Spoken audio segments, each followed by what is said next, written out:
భారత జట్టుకు కొన్నేళ్ల నుంచి గాయాలు పెద్ద సమస్యగా మారుతున్నాయి. స్టార్ ఆటగాళ్లు నెలల తరబడి ఆటకు దూరమయ్యే పరిస్థితి వస్తోంది. ఒకప్పటితో పోలిస్తే ప్రస్తుత క్రికెటర్లు మరీ సున్నితంగా తయారవుతున్నారా అనే ప్రశ్నలు తలెత్తుతున్నాయి. శుభ్మన్ గిల్ ప్రస్తుతం టెస్టులు, వన్డేల్లో భారత జట్టు కెప్టెన్. జట్టులో 3 ఫార్మాట్లలో ఆడుతున్న అతి కొద్ది మంది ఆటగాళ్లలో అతను ఒకడు. తన వయసు 26 ఏళ్లు. ఇప్పటిదాకా అతడికి ఫిట్నెస్ సమస్యలే లేవు. దక్షిణాఫ్రికాతో తొలి టెస్టు రెండో రోజు బ్యాటింగ్కు వచ్చి 3 బంతులు ఆడాడో లేదో మెడ నొప్పి తలెత్తింది. నొప్పి తగ్గకపోవడంతో retired హార్డర్గా మైదానాన్ని వీడాడు.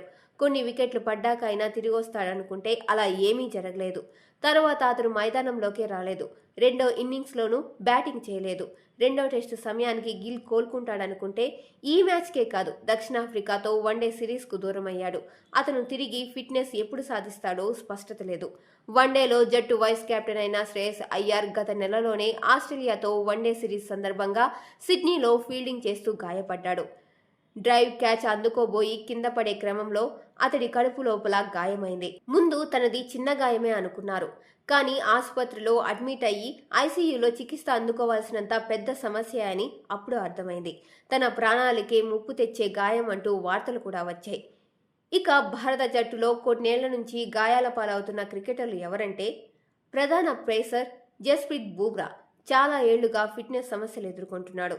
Senior pacer Mohammed Shami fitness సమస్యల వల్లే జట్టుకు దాదాపుగా దూరమయ్యాడు. 2023 వన్డే ప్రపంచ కప్ తర్వాత అతను ఏడాది పాటు మైదానానికి దూరంగా ఉన్నాడు. తెలుగు కుర్రాడు ఆల్రౌండర్ నితీష్ కుమార్ రెడ్డి అరంగేట్రం చేసిన ఏడాదిలోపే 2 సార్లు గాయపడి జట్టుకు దూరమయ్యాడు. ఆల్రౌండర్ హార్దిక్ పాండ్యా సైతం గాయంతో ఏడాదికి పైగా ఆటకు దూరమైన వాడే. టీం ఫిట్నెస్ పెంచడంపై బీసీసీఐ ప్రత్యేకంగా దృష్టి సారించాల్సిన అవసరం ఉందనడంలో సందేహమే లేదు.